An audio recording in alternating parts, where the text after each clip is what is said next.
Hey there. You're listening to True Story No Cap. Real stories, no exaggeration, no lies. Just the raw, unfiltered moments life throws our way. Relax, lean back, and let's get started.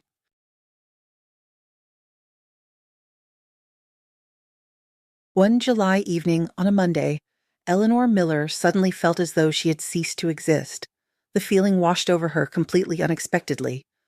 Muttering softly, she sorted through the contents of her husband's travel bag, which he had brought back the day before from a sanatorium where he had been visiting his mother. 30 years old, and he's still like an unreasonable child. I have to finish things up for him. Why is all this housework on me? I'm sure Patricia Catherine shoved her dirty laundry in there so she wouldn't have to carry extra on the way back. Arthur, completely absorbed in the spectacle on the television screen, heard neither his wife's grumbling nor her sudden startled cry. "Oh," Eleanor blurted out, and to herself she added with bitter irony, "There's your oh. There's your naive little fool. Dreamed of an ideal family life? Here you go, sign for your shattered hopes." Among her mother-in-law's belongings, she found a piece of underwear. This rather intimate item of clothing, given its size, might perhaps have fit onto the arm of the stout Patricia Catherine, but certainly not the place it was intended for. This discovery was a revelation for Eleanor, as if suddenly all the scattered fragments of a long disordered puzzle fell into place. The idyllic picture of their family life, which had seemed so solid, crumbled in an instant, exposing the ugly truth. Arthur was cheating on her. Using flimsy excuses, he was basely betraying their relationship. He had disregarded her feelings, 7 years of shared life that had seemed so happy. After all, they had overcome difficulties together, rejoiced in each other's successes without a hint of envy, not counting who contributed more to their joint budget. Even the absence of children, which both their mothers worried about so much, they saw as a temporary situation. They felt there was no rush. Eleanor had married at 18, and only recently had thoughts of starting a family begun to enter her mind. Arthur didn't bring up the topic, and she herself was somehow too shy not just to say it directly, but even to hint. But now the question of adding to the family had receded to the 10th plan. The problem was much sharper. A burning desire seized Eleanor to create such a scandal for her husband that the walls would shake. To walk into the room right now and slap Arthur across the face with that very item. The first, furious impulse quickly subsided when the woman realized she was still holding the supposed homewrecker's underwear in her hand. It became unbearably disgusting. Ellie crumpled the evidence of betrayal and threw it back into the bag with force. Her long-ago passion for basketball hadn't been in vain. A moment later, the incriminating material was back where it had been so unexpectedly retrieved. Suddenly, Eleanor found it difficult to breathe. Fortunately, the washing machine was in the kitchen, and she, overcoming the pain in her chest, where a wound from her husband's infidelity now gaped, took a few steps and sank onto the small sofa. What if Arthur wasn't to blame for everything that happened? Maybe her mother-in-law mistakenly picked up the underwear of her roommate? Anything can happen. Maybe the room was cramped or they shared a closet. Although her relationship with Patricia Catherine had become quite warm lately, Ellie didn't want to call her mother-in-law and clarify if such a ridiculous incident could have occurred. For some reason, she felt ashamed. Surprisingly, she felt as though she herself was entirely to blame. The loud sound of an adventure film came from the room, preventing her from concentrating and calmly considering how to behave with her husband now and how to punish him if he had indeed started an affair on the side. Ellie meticulously went through all the moments in her memory that had been scratching at her soul more and more often lately. The most important thing was his regular absences. For about a month, Arthur had spent almost all his free time without her, giving some strange reasons for his absence. No, individually they seemed to sound respectful and justified, but there were too many of them. On Tuesday and Thursday, her husband would say something like, "Sweetheart, I'm going to run to the dasha in the morning, fill the tank with water the beds while the pressure is good. Then I'll stay a little late at work." The boss was accommodating and allowed this schedule before the weekend. Arthur might say he promised to help a friend or that they had a team-building event at work. Yes, all these oddities had been going on for about a month, and in the last 2 weeks, Arthur's sense of filial duty had suddenly intensified. While Patricia Catherine was resting at the sanatorium, he went to her apartment every other day to water the flowers. You see, it was hot outside, the apartment turned into a sauna at noon, and his mother's favorite plants might die. Why, the mistress herself didn't care for those violets so tenderly. Now Eleanor clearly saw the illogicality of her husband's behavior. Usually caring for the flowers fell on her shoulders, but not this year. Arthur, affectionately hugging her, said that she was already very tired, and it was no trouble for him at all. And Eleanor had suggested moving her mother-in-law's beloved pots to the bathroom, where it was always cooler, and turning on grow lights there so there would be enough light. But her husband resisted this perfectly reasonable suggestion. He seemed to argue soundly. Water, electricity unsupervised, not the best option. But her heart remained uneasy anyway. Eleanor was very worried and didn't know what to do next. It would be good, of course, to talk to someone and get advice from the side, but who to turn to? The most obvious but also the most unfortunate option was to call her mother. Upon learning of her daughter's suspicions about Arthur's fidelity, she would get very upset, would surely start taking valerian, and then her blood pressure would rise. No, her mother absolutely could not be worried. Eleanor had no close friends with whom she could discuss such a delicate topic.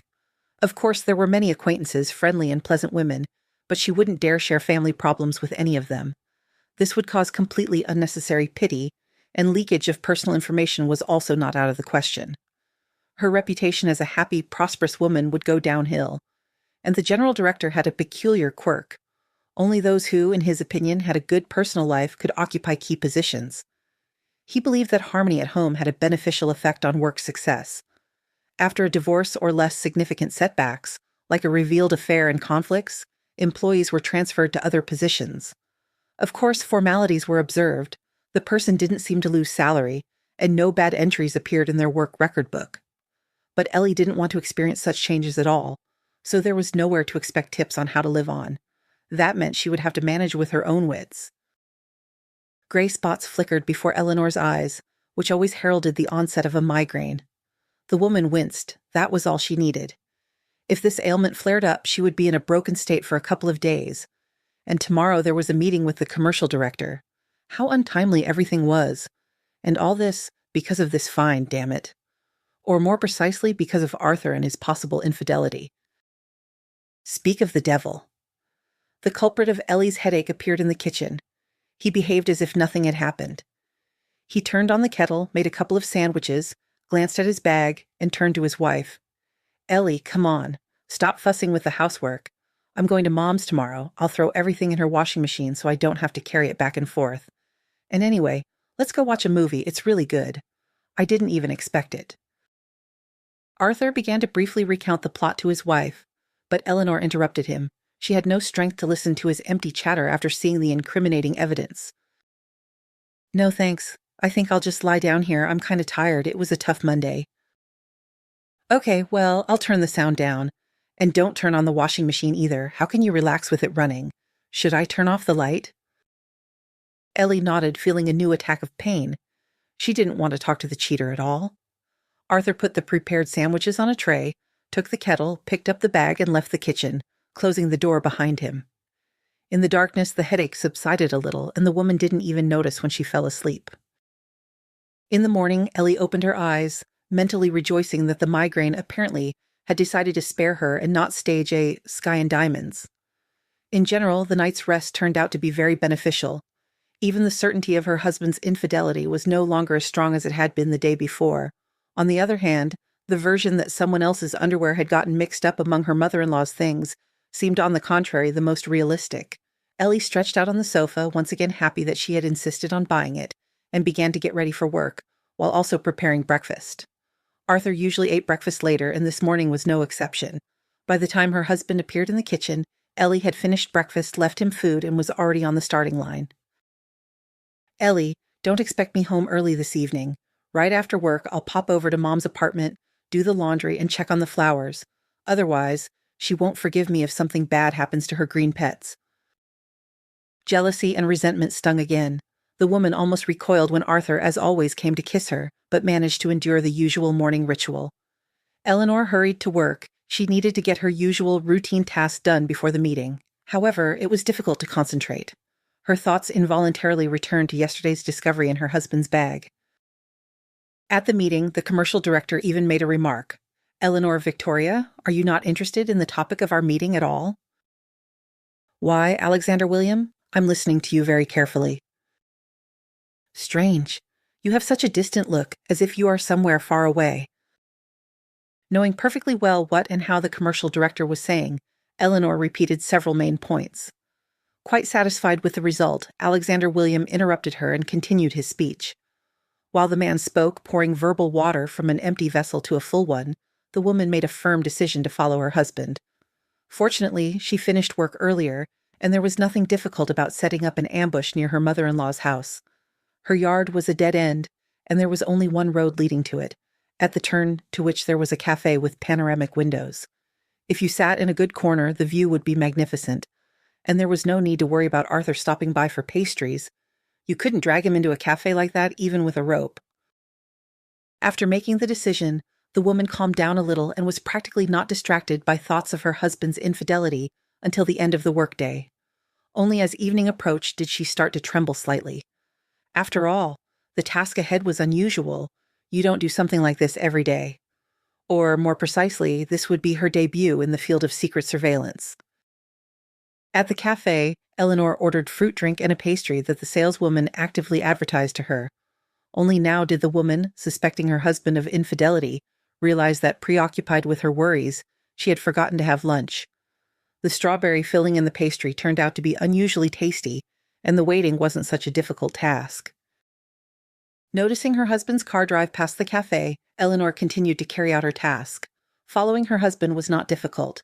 He parked the car on the paved lot, took a sports bag from the back seat, and, without looking around, entered her mother-in-law's building. A few minutes later, the light in the kitchen windows of her apartment came on. Eleanor froze in anticipation. If Arthur had a date, the mistress should appear soon.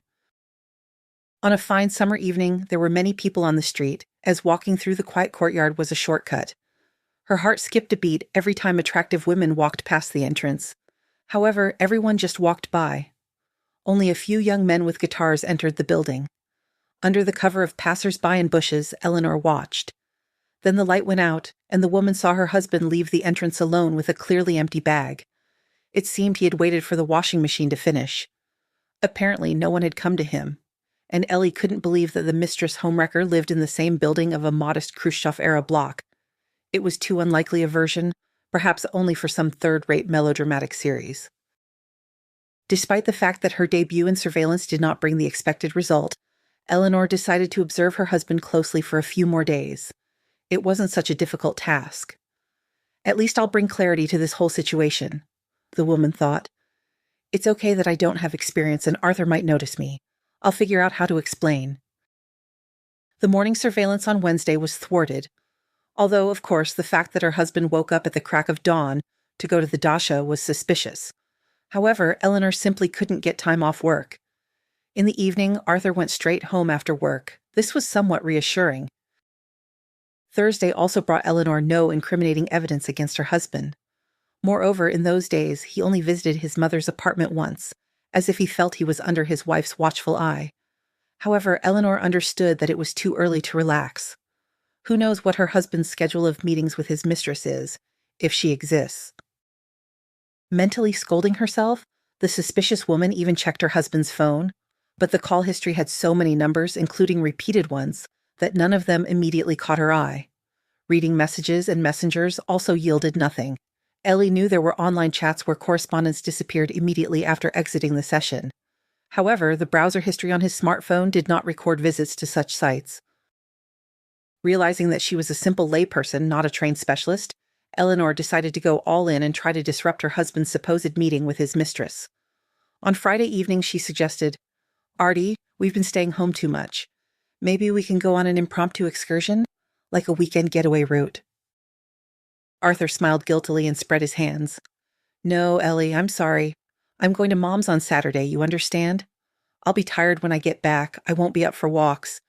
Sunday is also impossible. My colleagues and I agreed to go to a football match.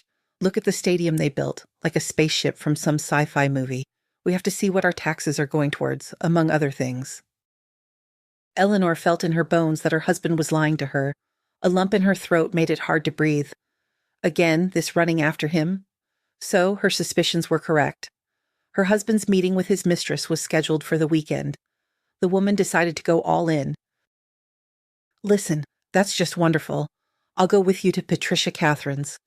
It's kind of awkward. She's supposed to be back from the sanatorium in a week, if I'm not mistaken, and I haven't visited her once.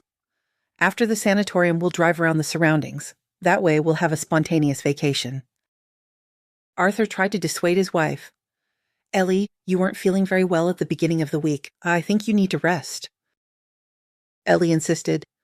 Art, it's even indecent not to visit your mother-in-law once. Besides, I just need a change of scenery. Eleanor hoped she would be able to see her mother-in-law's neighbor. She was very persistent and got her way. Her husband agreed to take her on the trip to his mother's. Patricia Catherine was happy to see both her son and daughter-in-law. They had a wonderful time walking along the well-maintained paths laid between majestic trees. Even the summer heat in the dappled shade didn't seem so exhausting. Agile red squirrels, tamed by visitors and staff, comically scampered along the branches and descended to people to get a treat. Seeing the squirrels on their walk, Patricia Catherine took seeds and nuts from her handbag. She offered her supplies to Arthur and Eleanor. Try feeding these little animals yourselves. They're so funny, they use their paws just like hands. The squirrels fearlessly descended to the outstretched palms with treats, delicately took the food, and ate neatly, looking up with intelligent eyes. By the path, Patricia Catherine introduced a woman she met to her daughter-in-law. This is Annie, my roommate. The lady of almost immense dimensions smiled kindly. Eleanor almost burst into tears. The hope that the item of women's clothing found in her husband's bag belonged to her mother-in-law's roommate was shattered. That item clearly could not belong to this woman. Trying not to betray her disappointment and anger, Ellie continued her walk, but there was no trace of the former serenity left. After saying goodbye to Patricia Catherine, the couple left the sanatorium grounds, and Arthur, completely unaware of his wife's changed mood, suggested, "Well, shall we drive around the surroundings as we planned?" "Oh, Art, I think I've had enough walking. Let's just go home. I'm kind of worn out too, and I have football tomorrow. I don't feel old yet, but I already have to conserve my energy." An irritated Eleanor couldn't help but snap. "Yes, you're an old man, and it looks like I'm also the age of a decrepit stump." Arthur ignored his wife's displeased tone. He wasn't even bothered by the fact that Ellie didn't talk to him on the way home, attributing it all to her fatigue. Eleanor considered her surveillance of her husband to be decisive. Indeed, if he had a mistress, and he was supposedly going to football, which he had never been a fan of, then he was clearly going on a date. In the morning, Arthur got up very early, even earlier than his wife, and woke her up with the aroma of freshly brewed coffee. When she entered the kitchen, the man had almost finished breakfast. "All right, sweetheart, I'm off." Ellie remarked sarcastically, "Isn't it a bit early? As I recall, the football match starts in the evening." The man tried to speak convincingly and calmly. "Well, we'll gather first, chat, and then head to the stadium." The woman didn't make any more sarcastic remarks, so as not to alarm her husband, and asked, "Are you walking or driving?" "Driving. I'm not planning to drink, and I don't want to deal with taxis or public transport. It's calmer for me. I'm my own boss." "Okay, I understand. Then I'll get to the beauty salon on my own." "No problem. Have a good time." Ellie tried to speak as calmly as possible. It seemed to her that her husband didn't even think that she didn't trust him and was planning to follow him. The parking lot was a 5-minute walk from the house, and as soon as the door closed behind Arthur, Ellie called a taxi and quickly got dressed. The driver wasn't surprised by the passenger's request. He nodded. It was understandable, not the first time he'd been involved in surveillance. But he added, "If you'll allow me, I'll give you a piece of advice. Some secrets are better left unknown." The man drove confidently, staying slightly behind the pursued vehicle. "I had a case with my first wife. She was always running off somewhere, saying she was going to the store, or to a friend's, or under some other pretext. I immediately suspected something was wrong. Of course I followed her. It's pleasant to be a cuckold." The driver, repeating Arthur's maneuver, turned into the parking lot near the supermarket and, choosing the best spot for observation, turned off the engine and continued his story. "So, my wife tells me she's going to the store again, and I think she's running off to a children's home for the mentally disabled. Her child lived there. She put him there because it was difficult for her, and only someone who has faced such misfortune themselves can judge her for that act. Well, back then I was like, wearing a white coat, playing the role of a saintly sufferer. I almost went crazy. How could this be? They kept such a thing secret from me." Both Lucy and her mother were silent. I caught her at the gates of that almshouse and made a scene. She didn't even try to justify herself, just said she knew we'd divorce anyway. And whether it was because of the truth or a lie, what difference does it make? The driver, without asking his passenger's permission, lit a cigarette and continued his confession, ignoring the increasing column of ash. I don't know what I would have done if she had told me the truth right away back when we were dating. Maybe I wouldn't have married her. Or maybe, on the contrary, I would have asked her to introduce me to the child. Now I think I could have understood everything if only Lucy had been honest with me. But no, it was easier for her to deceive me. What would you have done in my place? Could you have forgiven? Eleanor didn't know how to answer the taxi driver correctly, but her husband, appearing in the store doorway with 2 huge bags in his hands, saved her from having to voice her opinion, especially since it wouldn't have been absolution for the man anyway. Arthur, not expecting to be followed, didn't look around, quickly walked to the car, put his load in the trunk, and drove on. The taxi driver, keeping a short distance, followed. He didn't say anything more, reliving the events of the past once again. The car turned off the highway onto a road perfectly familiar to Eleanor. Now it was another 12 kilometers from the turn, and the gardening cooperative Energetic would appear. Her mother-in-law had been allocated her legal 600 square meters there back in Soviet times. Ellie used to go there even before she was a bride, when she had just started dating Arthur. Patricia Catherine didn't burden her much with work at the dacha back then, and even now she prefers to focus on the greenhouse and other plantings. She hasn't grown potatoes on her plot for a long time, having filled the freed-up space with berry bushes. She has honeysuckle, strawberries, currants, raspberries, and gooseberries there. Where would an admirer of Chekhov's talent be without it? The newfound gardener turned on his blinkers, and the family car turned towards the dacha area. Continuing the surveillance by taxi would be too noticeable. Eleanor asked the taxi driver to stop and, after paying, hurried towards her mother-in-law's plot. Good luck, the driver wished. Remember, everything always happens for the best. Ellie hurried to her mother-in-law's plot and saw Arthur drive the car behind the gate, and she quickly hid behind a sprawling lilac bush at an abandoned dacha diagonally across. From there, she could see what was happening. Fortunately, the fence on the street side hadn't been changed by her mother-in-law yet, from a low picket fence to metal profile sheets, and everything was almost in plain sight. Eleanor almost screamed with anger when a woman in a crop top and shorts fluttered out onto the porch of the dacha house. The stranger's physique indicated that she could well be the owner of the ill-fated find discovered in Arthur's bag. Smiling, the presumed mistress took one of the bags from Arthur. It was obvious that they knew each other, but the phrases they exchanged were indistinguishable. The deceived woman left her hiding place and headed towards the dacha to make a loud scene for her traitor husband and his paramour, to the amusement of the neighbors, but she froze in place. Her father appeared on the porch. Eleanor hadn't seen him in 7 years. It was then that he basely announced to her mother that he had met and fallen in love with someone else. He said that their daughter was already grown up, and nothing else held them together, so he was leaving home, taking the family savings as compensation for half of the apartment bought during the marriage. Ellie had tried to influence her father then, begging him not to act rashly, pleading with him to think about the terrible blow he was inflicting on his wife, with whom he had lived for 30 years. She threatened to cut off all communication with him if he destroyed the family. It was useless. Peter Michael left his wife and tried to continue communicating with his daughter, congratulating her on holidays. But Ellie blocked his number. Then other numbers he called from met the same fate. Then her father stopped trying to contact her. Meeting her father's colleague, she learned that Peter Michael had quit his job and left the city somewhere. Veronica Stephen would probably have gone mad if not for her daughter's support, who practically lived with her for several months and made sure she didn't do anything to herself. It's not easy to forget happy years of marriage erased by infidelity. Her mother sobbed on her daughter's shoulder. Can you imagine? He said he met the love of his life. And who was I to him then? Just a passerby? An incubator for his only daughter? Upon hearing this unexpected news and seeing her mother in such a state for the first time, Eleanor was in shock. She had always considered her parents' marriage inviolable, as unshakable as a rock. However, it turned out that all the years of family life could very easily be erased by one action.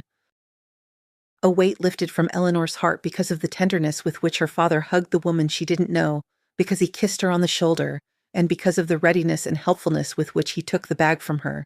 It was obvious that this was the very homewrecker, or, in his own words, the love of his life. Arthur looked at this disgrace completely calmly, and soon the trio headed into the house. They didn't close the door, and Eleanor followed them inside and greeted them with a voice ringing with indignation. "Hello, private party?" The woman saw astonished faces. Arthur was the first to react. "Ellie, how did you get here?" "Well, I was sitting at home, bored. I thought, why don't I go to the football match with my husband? And here it's more like a tango for three, not a football match behind the bushes." "Ellie, daughter, hello," Peter Michael exclaimed. "I'm so happy to see you. Please meet Sophia, Sophie, and this is my daughter, Ellie, my pride. This is the one I've told you so much about." Eleanor managed to see that the woman in the top and shorts was roughly her age, and she didn't stand on ceremony. "So this is her, the love of your life? The golden hand, foot, or what part of her body charmed you? I can't say it's nice to meet you because I'm disgusted to see her in you, Arthur, and you have really disappointed me. I would never have thought you'd be entertaining your father-in-law and his girl with groceries at your mother's dacha." "Don't you dare talk about Sophie like that," Ellie's father protested. "Oh, as if she's a delicate violet. By the way, Sophie, didn't you lose your pants out of squeamishness? My Artie must have accidentally picked them up along with some dirty towels. Is it inconvenient to do laundry here, or is Sophie afraid of overworking her golden hands?" Peter Michael demanded, "Ellie, stop. Enough with the malice. Your husband is helping us at my request, and there's nothing wrong with that. He's a wonderful and responsive person. He's acting mercifully. Showing callousness and malice towards an innocent person is wrong." "Well, I'd be shy to call your Sophie innocent. To steal a husband from a strong and prosperous family, to force him to quit a normal job with a stable income, to force him to live not in a normal, comfortable apartment, but in a dacha house with a bio-toilet and a shower from a tank. Dad is old, but not in his prime. Yes, wonderful, what can I say? It turns out Sophie is just a champion at improving conditions. Maybe she should even get a medal for contributing to a happy approach to the grave." Peter Michael's mistress was uncomfortable, but she remained silent. Ellie's dad also didn't interfere in his daughter's angry monologue, which had shifted the vector of her anger towards her husband. It became clear that her dacha had become a refuge for the lovers. Arthur lowered his eyes, and Ellie needed no further verbal response. It became clear to her that her husband hadn't cheated on her with another woman, but he hadn't acted much better. With Patricia Catherine's permission, whether out of a sense of male solidarity or for some other reason, he was enabling his father-in-law and his paramour. "You sneaky ones," Eleanor gasped. "How long have you been hiding this dacha refuge for lovers from me? A month? More?"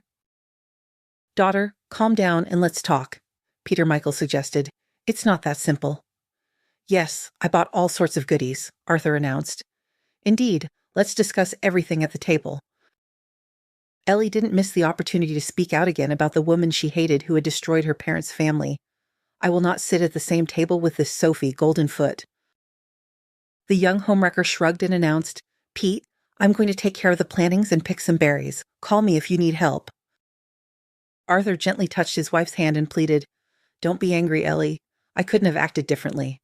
After all, Peter Michael is not a stranger. And anyway, he's done a lot of good things for us." Eleanor pulled her hand away and without hesitation began to scold. "Yes, he's done a lot of good. I barely saved Mom after his betrayal. I was afraid she'd do something bad, leave me an orphan. And all because of this Sophie. Turns out he found himself a viper." Peter Michael, taking products out of the bags his son-in-law had brought, set the table and remained silent. The man knew perfectly well that his daughter had a quick temper, but she was also quick to forgive. He just needed to let her vent.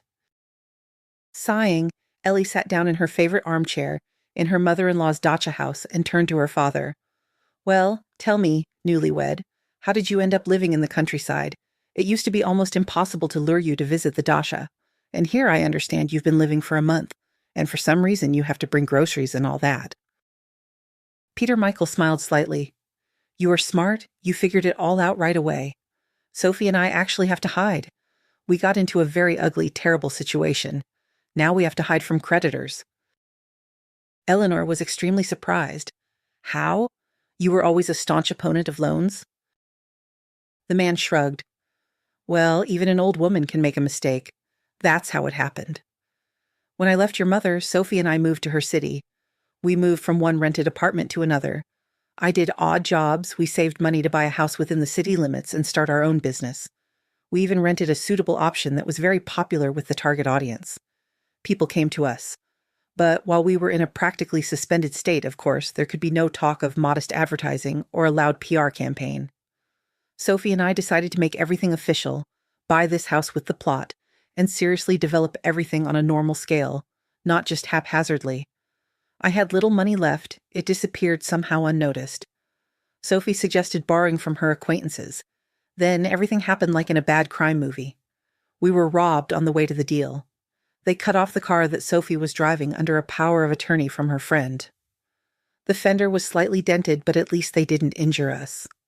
Oh, Ellie, if you had seen how Sophie defended me, you would never, ever have called her bad names. She threw herself at the bandits like a tigress. She threatened and even screamed that if they touched me with even a finger, they wouldn't get anything at all. It was so brave, so sincere, but so reckless. I was truly scared for Sophie then, and it seems, loved her even more. I understand that because of Mom, it might be unpleasant for you to hear this, but I don't want to lie to you. In short, they morally pressured us and named a debt amount that was completely unreasonable. So we had to, as they say, flee from the sleepy town. There weren't many options where we could hide. We just need to lay low until Sophie's friend, who has connections in high places, returns from a trip to India. She went there for enlightenment. One of the main conditions her guru set was a complete break from her usual reality, an absolute rejection of all forms of connection with the past. So I had to turn to Art as my closest person. I was very uncomfortable. If it weren't for him, who knows if I would be alive right now. I am very glad that my son-in-law agreed to solve our problem with housing and providing us with everything we need. Thank you very much, even immensely, to Patricia Catherine, too. She understood our situation and allowed us to stay here. No one will think of looking for us here so we can relax. I understand that Sophie and I are essentially a heavy burden on your family budget, but I promise, as soon as our situation improves... Peter Michael spread his hands, indicating that he expected no compensation, and Eleanor clarified, "Mess up, Dad? And couldn't you have gone to the police? If these bandits damaged the car, especially someone else's, and tried to intimidate you, then they should be held accountable. There must be some way to deal with them. I think you absolutely must file a report. Of course, an investigation on the hot trail won't work now, but you have to fight this lawlessness somehow." Oh, Ellie, how naive you still are. Sophie said that their local police station is completely bought off. If you go to them, you could lose your health or even your life, without trial or investigation. But aren't there supervisory bodies above the police? The prosecutor's office or something like an internal security department? It's better not to go to them either. It's like wading into water without knowing the depth. Anyway, for a good result, you need to have a direct connection to someone on the staff, then the case won't stall. When Sophie's friend returns, then we can try. But for now, we have to sit tight. So, that's how things are, Ellie. In my old age, I've ended up in such a mess that I wouldn't wish it on an enemy. Thank you. Your husband and his mother have been merciful to Sophie and me. Otherwise, I'd probably be rotting somewhere buried like a dog right now. Eleanor looked at her father. He looked like a tired man, not a happy lover at all. Somehow the resentment for her mother faded into the background. She didn't want to be sarcastic or comment on the boomerang that had returned. After all, this man with anxiety in his eyes remained her dad. The same one who taught her to ride a bike, supported her in difficult situations, and explained math and physics problems. The same one who supported her decision to marry Arthur at 18. Her mother had insisted then that she shouldn't rush, but her father reminded her that they, in fact, had also gotten married barely a week after their high school graduation. Arthur, sensing that Eleanor's mood had warmed up, decided not to tempt fate further and asked his father-in-law in a gentle tone, "Peter Michael, are the groceries untouched? Let's at least have some tea and sandwiches." The man was embarrassed, realizing that he was essentially treating his daughter and son-in-law at their own expense, and added, "Remember, Ellie, what your grandmother used to say, your own lard on your own muzzle?" For the first time on this difficult day, the woman smiled sincerely. "Yes, and I always used to ask her what a muzzle was. Grandma explained it to me every time as if it were the first. It was like a ceremony for us." "Dad, I'm sorry, but I really don't feel like eating. There's too much news for today, and tomorrow is a work day. I need to get a good rest before it. And before that, I need to have a serious talk with Arthur about secrets in family life. Although, judging by Eleanor's tone, the main emotional storm had subsided, Arthur hugged his wife and lowered his head guiltily. Peter Michael began to thank his son-in-law again, not forgetting to put in a good word for him. Thank you for everything. Go, get some rest. Only daughter, don't be angry with your husband and don't scold him. He's gold. If anyone is to blame, it's me. Eleanor left her favorite armchair and froze, not knowing how to act next. Should she hug and kiss her dad, whom she hadn't seen in many years, or just say goodbye? Each of these options seemed inappropriate to her. The situation was diffused by berries. Sophia appeared with a plate full of berries. Here, I've picked some for you and Patricia Catherine. As far as I know, she should be back from the sanatorium soon. We'll manage to figure out where to move by then so we don't cause any inconvenience. At the sight of her father's young mistress, anger stirred in Eleanor's soul again. How easily you dispose of other people's property and don't deny yourself anything. Of course, Arthur put his arm around his wife's waist and gently but persistently pulled her towards the exit, so as not to let her burst into another angry tirade, understanding that Eleanor was terribly tired from both following him and the news that had fallen upon her. Peter Michael went to see his daughter and son-in-law off to their car. He motioned for Sophie to stay in the house to avoid provoking another outburst of hatred. On the way home, Ellie tried not to show her irritation at the situation that had developed in her life. She was happy that her husband was faithful and mentally praised herself for not sharing her suspicions of his infidelity with her mother. However, how to react to her father's partial return was completely unclear. She feared that the fleeting thought of her father in her life was somehow insincere. Sophie brought the berries, as if she had picked them at her own dacha. It's generous to throw around other people's property. At home, Arthur tried to anticipate his wife's every wish just to make her mood better. After dinner, he finally decided to ask for forgiveness. I'm sorry I didn't tell you about Peter Michael right away. I was afraid you'd be angry. You were right to be afraid. For me, Dad's action marked the end of my childhood. You know, for a long time I thought I wouldn't even talk to him, even if he begged for a meeting. But then I ran into him, and I felt sorry for him. Oh, I'm afraid this Sophie definitely doesn't have pure intentions living with my father in a house with partial amenities. Arthur tried to justify his father-in-law's new paramour. Ellie, you yourself understand that it's not entirely fair to judge. It seemed like Sophia treated Peter Michael with great tenderness. She cooks food and keeps the dasha in order. And anyway, my dear, I think you're being too critical of her. She had a very difficult past, but she didn't become bitter. Can you imagine at 18 she had an elderly grandmother, a younger sister, and one brother to care for? Despite all this, Sophie managed to get an education herself, a vocational one, but in a sought-after profession. Well, I'm absolutely not interested in the biography of that swindler. Arthur, have you fallen under her influence too? How predictable you men are. A cunning woman spins tales for you, and you're ready to defend her and ruin families because of her. Ellie, you just didn't see the tenderness with which she cares for Peter Michael. It's impossible to fake. And how she defended him during the attack. But you didn't see that, Eleanor reasonably countered. Fear has big eyes, and it's quite possible that the incident was completely different in reality. The woman was angry and didn't want to develop the topic of her father's relationship with his girlfriend at all. So she drew a line under this topic. Okay, maybe it's none of my business. I'll just tell you one thing. It would probably be reasonable for my dad and this girlfriend of his to rent a dacha in the same area. I think there were a few options. Arthur supported his wife's idea. Of course you're right. My mother is used to being alone everywhere, both in the city apartment and at the dacha. She won't like it if someone else is in charge on her territory at the same time as her. I'll post an ad in the dasha chat now that we'll rent a dasha for at least the rest of the season. I'll be driving Mom anyway, and this way I can also drop in on Peter Michael. Well, and then, as your dad said, this neighbor's influential friend will return, and maybe the whole situation will be resolved peacefully. Anyway, we have bank accounts, and we could withdraw money and help Peter Michael out. Are you completely out of your mind? Dad betrayed me and Mom. You haven't experienced 1/100th of the emotional suffering we have, and now I'm supposed to give him my and your savings, and lose interest too? A fig and butter to them, not money. Okay, sweetheart, calm down. I understand. We won't touch the accounts. When talking to and meeting with her mother, Ellie was afraid of letting slip that she knew where her father was, and Patricia Catherine also kept Peter Michael's secret. They couldn't rent a well-equipped dacha, but Arthur was offered an overgrown plot almost at the edge of the area for practically free, just paying for water and electricity. The location would have been terrible for people who went to the dacha for the harvest, but for forced fugitives, it was hard to imagine a better option. Peter Michael and Sophia, having gathered their few belongings, moved to the new place.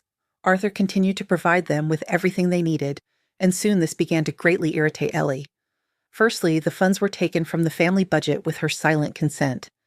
And secondly, and most importantly, the woman found it disgusting to protect her father and his mistress. Ellie felt that by doing so, she was betraying her own mother. Keeping the secret became increasingly difficult, especially since her mother-in-law was planning to celebrate her anniversary at the dacha in early August. Because of this, Eleanor was worried. A meeting between her mother and father at her mother-in-law's dacha absolutely could not be allowed. A week before the holiday, the woman asked Arthur to take her to the dacha so she could have a serious talk with her father. She wanted to firmly explain that the following weekend, he and this Sophie Goldenfoot should stay in the house practically without leaving. Leaving her husband and mother-in-law, she headed towards the dacha plots. Eleanor knew that many owners of these 600 square meters had long abandoned them, and it was almost impossible to drive a car down the street due to the sea buckthorn and lilac bushes that had felt their freedom. But the lush vegetation provided shade, which was such a relief in the abnormally hot August weather. Eleanor walked slowly, rehearsing what and how she would say. Almost at the gate of the desired plot, the woman heard a hateful voice. Ellie wanted to go in and tactlessly interrupt the conversation, but then some sixth sense made her stop. The words of her father's mistress were very unexpected. "No, Mark, I told you it's not working out yet.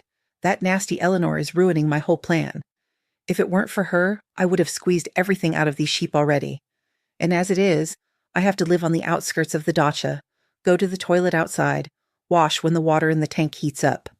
The worst thing is that I have to look into the eyes of this elderly idiot with devotion. At least because of this heat, he's losing all attraction to me, and I don't have to go to bed with him. Anyway, it's not even a bed here, it's sheer torment.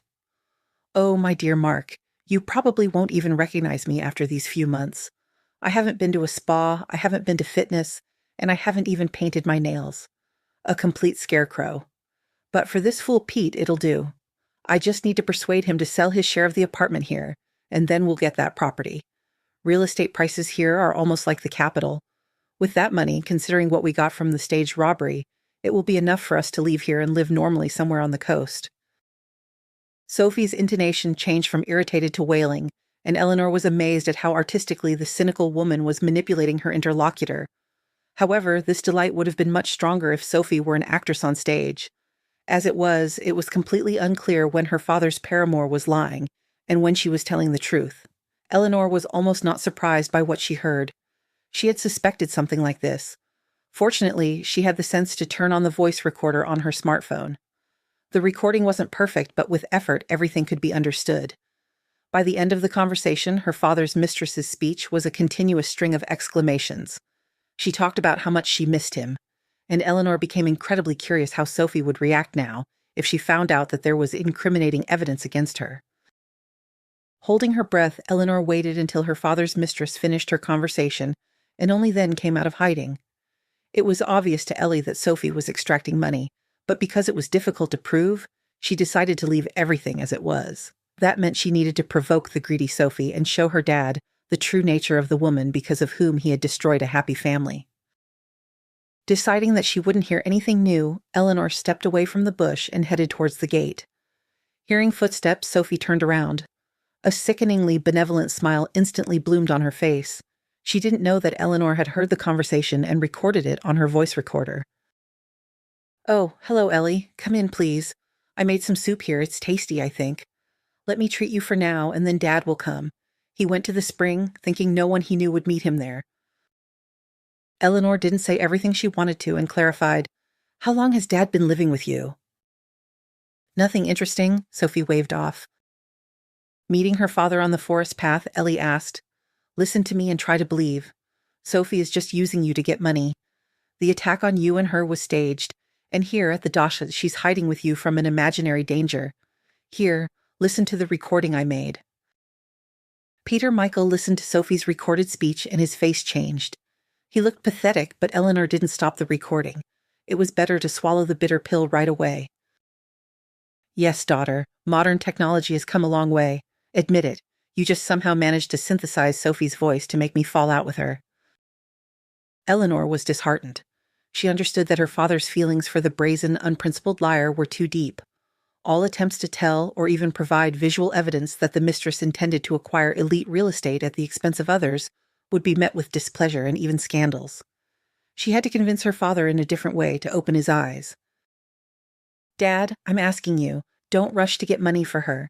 She'll come up with something else to fleece you. So, I'll set up a test for her.